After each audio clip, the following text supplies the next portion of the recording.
হেরিংয়ের trial যখন আমরা করছি তখন আমাদের কোনো একটা কোম্পানি দিয়ে বা এক রকমের মডেল দিয়ে ট্রায়াল করা উচিত নয়।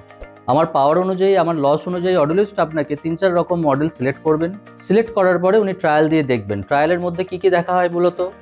যে হেরিংয়েরটা আপনার কাজ করছে কিনা, যতটা গেইন দরকার সেটা কাজ করছে না কিনা, সেটা অডিওলজিস্ট আপনার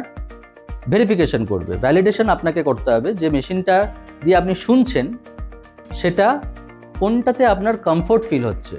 কোনটাতে কথা পরিষ্কার বুঝতে পাচ্ছেন, কোনটাতে আস্তে শব্দ আপনি শুনতে পাচ্ছেন, কোনটাতে জোরে শব্দ কানে লাগছে না, কোনটাতে বাইরের শব্দে আপনার অস্বস্তি হচ্ছে না, টিভি, ফোন ইত্যাদি কোনটাতে ভালো আপনি শুনতে পাচ্ছেন, কোন মেশিনটা আপনি ভালোভাবে হ্যান্ডেল করতে পাচ্ছেন, রিচার্জেবল অপশানে যাবেন না ব্যাটারি অপশানে যাবেন, ফোনের ব্লুটুথ কানেক্টিভিটি বা ফোনের অ্যাপের মাধ্যমে হেরিংয়েরটা আপনার ক্ষেত্রে কন্ট্রোল করার সুবিধাজনক হচ্ছে কি হচ্ছে না,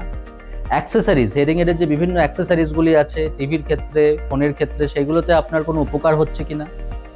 রিচার্জেবল হলে আপনার সুবিধা না ব্যাটারি চেঞ্জ করলে আপনার সুবিধা, এই বিষয়গুলো আপনাকে নিজেকে ট্রায়ালের পদ্ধতির সময় দেখে নিতে হবে এবং জানতে হবে যে যখন আমরা মেশিন খারাপ হবে তখন কি ফেসিলিটি আছে, তখন কি সুবিধা আছে,